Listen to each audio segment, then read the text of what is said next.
En route to Path of Exile's 4th act entering the game, Grinding Gear Games released yet another so-called mini-expansion quite soon after Sacrifice of the Vow. On August 20th, 2014, version 1.2, Forsaken Masters released and further expanded the already deep free-to-play ARPG, Path of Exile. Honestly soaring past even the content brought in by paid expansions of its competitors like Diablo 3, Path of Exile's second post-launch expansion promised to increase player agency, broaden endgame replayability, and introduce 2 more spicy leagues and their associated mechanics to the game. Succinctly, they succeeded, but you want to know more. You'd like to witness the steady evolution of this titanic ARPG, correct? That's why you're here, you totally unhinged exile. Welcome to the Path of Exile 1 Flashback series, an extended catalog of videos exploring everything from the inception of Path of Exile in Chris Wilson's garage to the very last league before the upcoming Path of Exile 2. For previous episodes, check out the playlist on this channel. For those who are studied and ready, let's delve into the major content, features, and history of Path of Exile 1.2 Forsaken Masters. This expansion added 7 distinct content chunks to PoE. The initial 7 Forsaken Masters, crafting benches, hideouts, the Rampage mechanic, the Beyond mechanic, new items, modifiers, gems, and skills, and boss revamps. Additionally, it's an odd expansion, as it actually housed an extra 2 challenge leagues at least on top of Rampage and Beyond, deemed expansion 1.3, but we'll get to that later. First, let's talk about the Masters. The primary stars of patch 1.2 were the titular Forsaken Masters, a batch of new non-player characters introduced to Rayclast in this patch. These formidable exiles and outcasts provided characters with in-world, unique missions, and players with a new form of repeatable endgame content. Plus, they enabled actual crafting in the game that didn't rely on pure chance or currency, with their own crafting benches. Each master focused on a specific type of crafting and owned a specific meta mod, a new type of mod that allowed exiles to craft items in a very specific manner. For example, exiles could trade one master 2 exalted orbs to add "prefixes cannot be changed" to their item, ensuring the next time they used a currency like a chaos orb on the item, its prefixes would not change. This was absolutely revolutionary for Path of Exile. Between meta mods and the ability to just add the perfect prefix or suffix to an item, this finally allowed players to make good items great and great items incredible. Exiles would hunt for specific powerful crafts like the always amazing Elrion minus mana ring mod and the Vegan hits cannot be evaded mod. More so than almost any other feature before, master crafting and their benches added a new layer of depth and agency to Path of Exile players. Over the next few years, it would continue to develop and change. We'll see its latest iteration soon enough. These masters had to be found in the wilds of Rayclast first by exiles. Then, they would start appearing in Act towns. Once characters completed a certain amount of master missions for each master, that master would grant them a hideout. Yes, this is the patch wherein hideouts were introduced. We'll touch more on that later. Characters needed to earn favor or reputation with each of these masters, unlocking more and more functionality from each. Now, we're going to delve deeply into each and every one. Grinding Gear Games went all out on promoting these 7 characters, keen on selling them as great additions to both the world and the repeatable endgame. Each Forsaken Master was given their own trailer. They've all been playing in the background without their iconic lines. Worry not, a few will make their way into this video. This expansion added hundreds of lines of dialogue to the game for each Forsaken Master. Let's meet the first one. Say hello to Haku. We will drive the corruption back into the darkness. Haku the Armor Master was a Kurui found around Lionai's Watch in Act 1. His crafting options revolved around body armor, boots, helmets, gloves, and shields. If you gained enough favor with him, he'd reward you with the Coastal Hideout, the signature plus 3 to 6% quality of socketed support gems prefix, and the prefixes cannot be changed suffix metamod. His missions forced you to find and meet a Kurui spirit, and then escort them out of the area. Exiles did not like these missions. Elrion the Lore Master was exiled from Oriath for denouncing Vol of Thebris and liked every other master except Haku. He could be found around Act 1 and rewarded players with the Enlightened Hideout or the coveted -8 to -4 total mana cost of skills prefix. His meta mod was can have multiple crafted mods, an extremely powerful crafting option. He centered around crafting, selling, and enhancing amulets and rings. His missions had the character defending or battling relics around hordes of foes. At Arena, the Master of the Dead was a necromancer who focused on spellcasting and summoning. She could be found around Act 2 in the Forest Encampment. Her signature modifier was +1 to level of socketed support gems, and her meta crafting mod was cannot roll attack modifiers. It helped craft excellent spell items.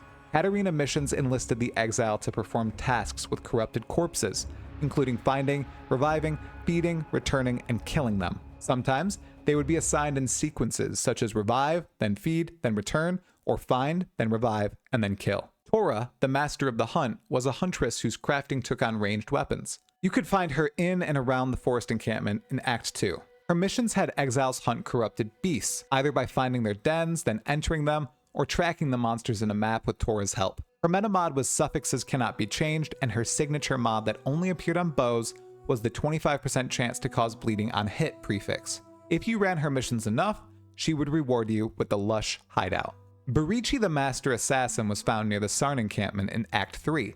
His crafting revolved around socketing, linking, and coloring items. He'd reward you with the Backstreet hideout and his signature mod, 20 to 40% increased total recovery per second from life leech if you ran enough of his missions.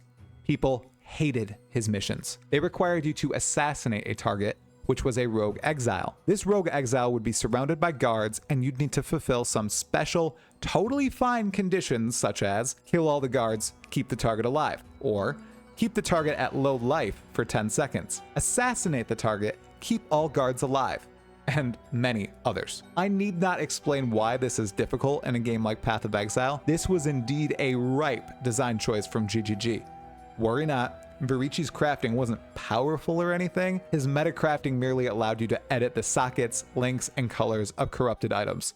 No big deal. Bagan the Weapon Master honed your attack weapon crafting options. No bows or wands here, folks. His meta mod was cannot roll caster modifiers, and he rewarded the Battle Scarred hideout when you gained enough renown with him. His missions were super simple once you found him around the Sarn encampment. You either had to defeat Vagan or destroy more training dummies than him in battle. Rumor has it the same developer made Varichi and Vagan missions with the goal of making the perfect ARPG quest and then the most insane ARPG objective. Did they succeed, fellow exiles? I think so.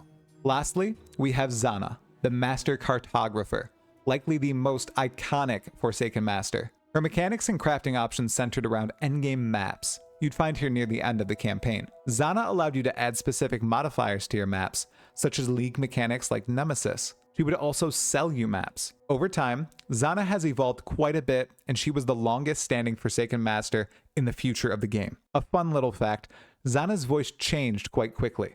Upon release, this is what she sounded like. I am Zana, Master Cartographer. Zana's story would continue long after Forsaken Masters, even though she's not found in current day PoE. I'm confident that will change soon enough.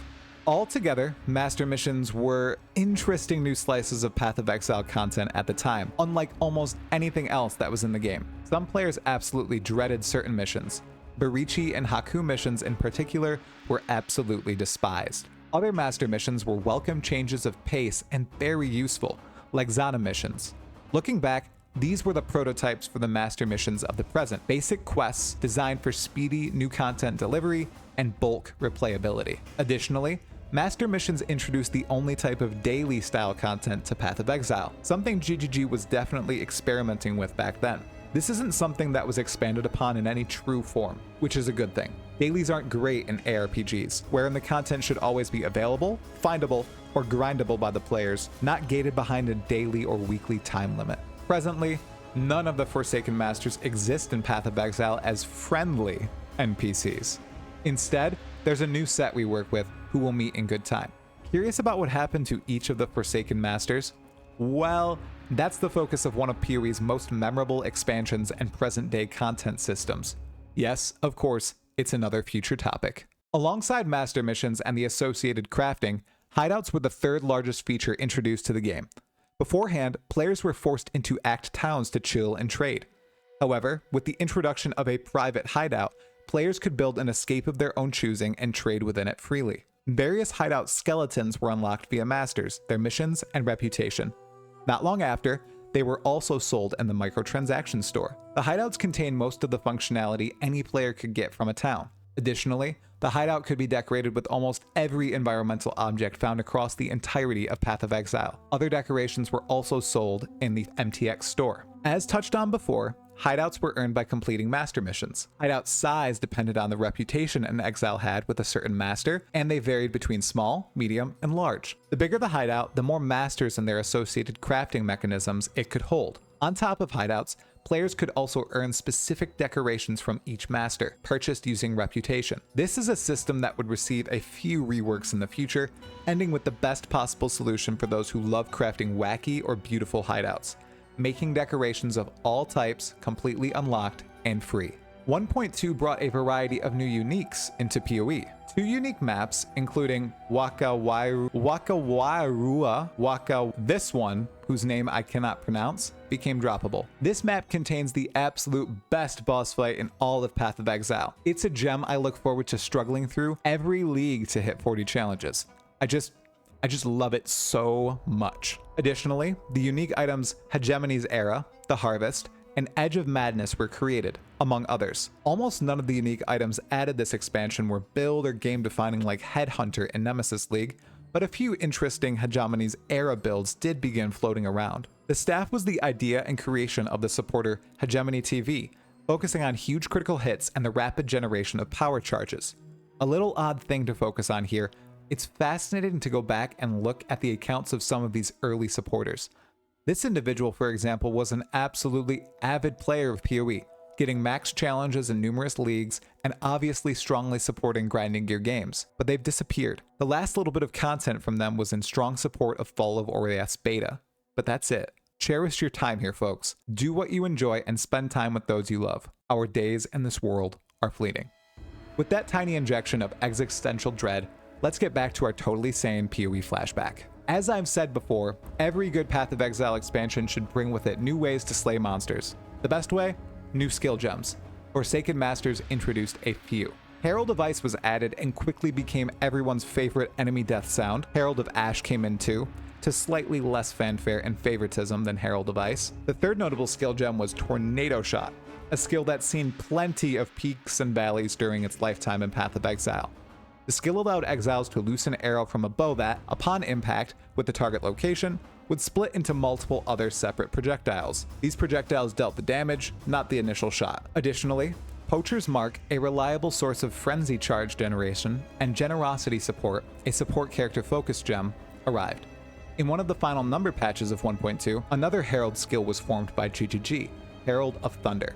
The Herald gem archetype was nearly complete. Finally, let's talk about the 2 leagues and their associated mechanics in 1.2 Forsaken Masters. One is definitely more involved than the other. 1.2's standard league was Rampage, a 3-month season fixated on kill streaks. Players were encouraged to kill as many monsters as possible, as fast as possible, gaining unique buffs at various kill thresholds. It was an incredibly simple concept, likely a conscious choice by the developers to put effort into the master system and the upcoming 4th act. The maximum rampage count was and is 1,000. Kills after this amount don't increase the counter, but they do renew the cooldown, a timer that resets to 0 if there are no monsters slain within 5 seconds. Back in Rampage League, characters gained 1% increased damage per 10 rampage kills. One expansion after, in 1.3, this was changed to grant 2% increased damage and 1% increased movement speed per 20 rampage kills. Rampage was present in every single area in this league. Here are a few of the tiers and their respective effects of Rampage. Tier 1, a nova of spears that damage and stun surrounding enemies. Tier 4, a damaging nova that echoes off enemies, like Val Ice Nova. Tier 8, a cyclone spawns from the player. When the cyclone kills an enemy, another cyclone appears. And Tier 13, the highest tier, large explosions around the player that detonate corpses spawn. Absolutely wild.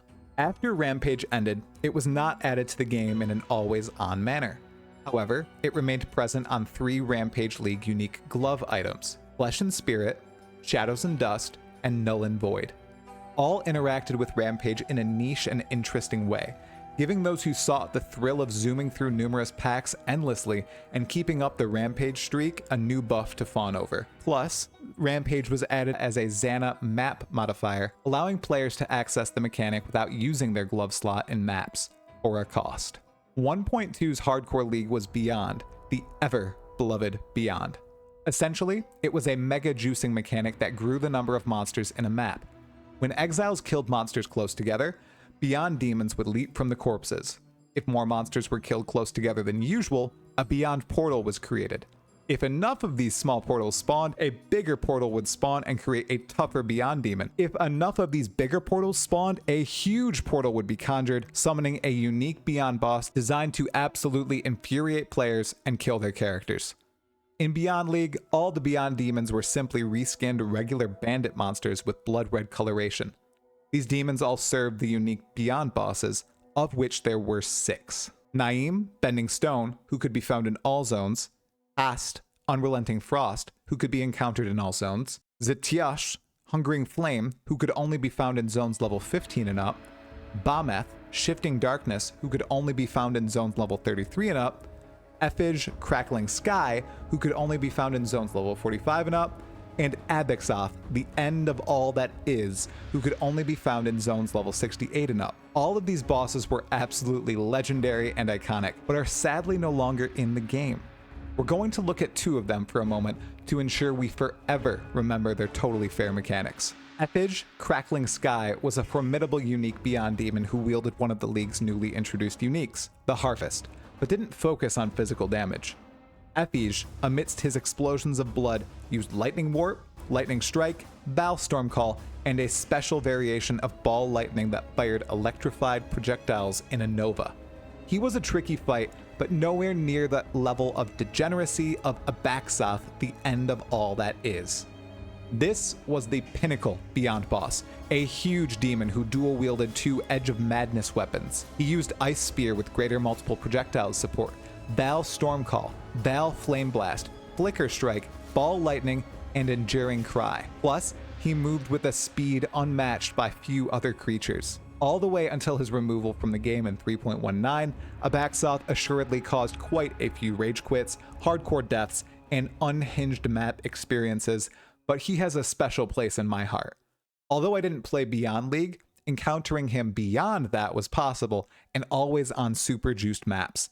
If my character wasn't prepared, Abaxoth would annihilate me. At the conclusion of Beyond League, it was not added as an every area mechanic to Path of Exile, but it could be accessed via a map mod called Otherworldly and Zana's pool of map modifiers. Notice a pattern. In the far-flung future, the mechanic would be completely revamped and the models would be updated entirely. Although the graphical improvements were major, it definitely lost a bit of its mechanical magic. Let's hope that's not a commonality. Both the Rampage and Beyond Leagues were extremely dangerous and deadly, but with all the new possibilities enabled by the enhanced crafting mechanic of Forsaken Masters, numerous new builds became viable. The one I'd like to focus on briefly for this episode of the Flashback series is the low-life Blood Magic Summoner build. A witch build, it focused on pushing your zombie and spectral minions in front of you, enlisting them as a brute force deadly army to slaughter all of your enemies. The build maker made clear 2 things. This wasn't a leveling build, people should have used Flame Blast to level, and this wasn't a beginner's build. It was a low-life, energy shield focused character with lots of auras and skills to juggle around. Gearing it wasn't hard, and the build didn't require rare uniques like Chavaron's wrappings to function, but it did require intelligent play to survive and thrive. The genius behind this build was the use of the Blood Magic Keystone, and a bunch of auras to force their character to always be considered low life. This gave the build a ton of extra power at the cost of a bit of squishiness, but livable squishiness. If you paid attention and used your Vel Haste intelligently, you'd be able to demolish all forms of content at the time with the use of your zombie and specter minions.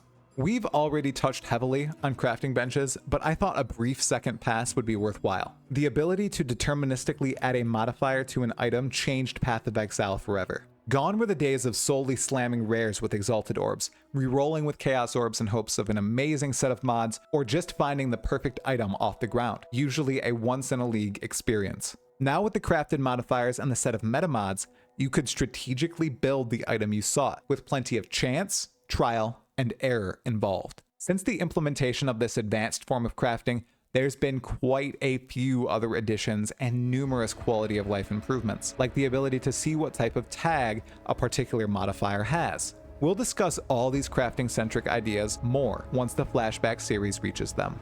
Alongside everything else we've overviewed so far, the first part of Forsaken Masters absolutely burnt down and built up a huge section of the passive skill tree. Longtime players were shocked at the shakeup, and it allowed plenty of new build possibilities for Witch and Shadow's starting areas. Plus, a variety of new clusters added late game flexibility. Life and energy shield clusters and various damage type clusters were particular big additions across the tree. Closing out with a few relatively minor updates, 1.2 also revitalized 3 iconic Path of Exile bosses: Captain Fairgraves, Brutus, and Merveil, and a set of other minor bosses like the Deep Dweller and Chatters. Curse skills were heavily nerfed, with much of their power moving to new nodes on the skill tree.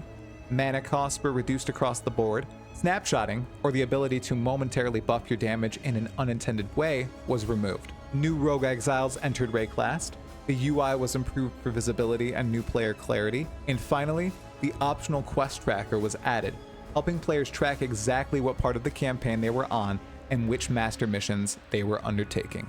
From my investigations, there weren't any major arch-nemesis levels of drama during 1.2. Many questions were posed, and as was usual for back then, Chris Wilson took to the forums and Reddit to personally answer mechanical and game design questions. It was a very different era than the present. There were plenty of bugs at the expansion's start, of course. Audio notifications for master mission failures arrived in a subsequent letter patch. Vagan sometimes tried to fight exiles multiple times for no extra reward. You couldn't sell items in other players' hideouts at first, nor could you destroy items in your own hideout. Near the end of the league, players were able to release pets into their hideout, and portals spawned by map devices used custom portal effects instead of the default one. All great improvements. During the entire cycle of the expansion, Grinding Gear Games kept updating all the master missions, adding new variations, new unique bosses, and fine-tuning the exact balance of each. It didn't change the fact that people could not stand Varici missions, though. Oh, no. Wait, I cannot end this portion of the series without touching on the supporter packs found in Forsaken Masters. Let me tell you, they are conservative. They are low fantasy. They're the kind of armor I'd love to see more elegant designs of instead of the wild, crazy, flashing, incinerating MTX we get in the present with our armor packs. Plus, one of the tiers in this set of packs allowed players to immortalize their characters for $500. Purchasers of the Grandmaster pack would be able to place their broken builds into a playable unique map, the Hall of Grandmasters. Some of the cheesiest, most frustrating fights in all of PoE occur in that area. It was worth every penny to those who bought this tier. With that, fellow exiles ended the 1.2 portion of Forsaken Masters, whose leagues halted on November 20th, 2014. However, as I said before, Forsaken Masters is a tad odd, as the next expansion, 1.3, is also considered a Forsaken Master expansion, and it added an 8th Master, alongside some brand new leagues.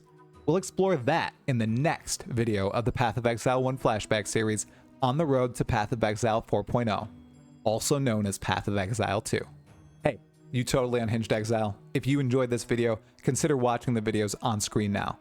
If you would like to see more content in the future when it releases, make sure to like, subscribe, and ring the sub notification bell. To all my current channel members and patrons on Patreon, the most sane exiles among us all, many thanks for your support. If you would like to join them and support this channel's growth, consider visiting the links in the description. To everyone who watched until this ultimate moment, Tala Moana.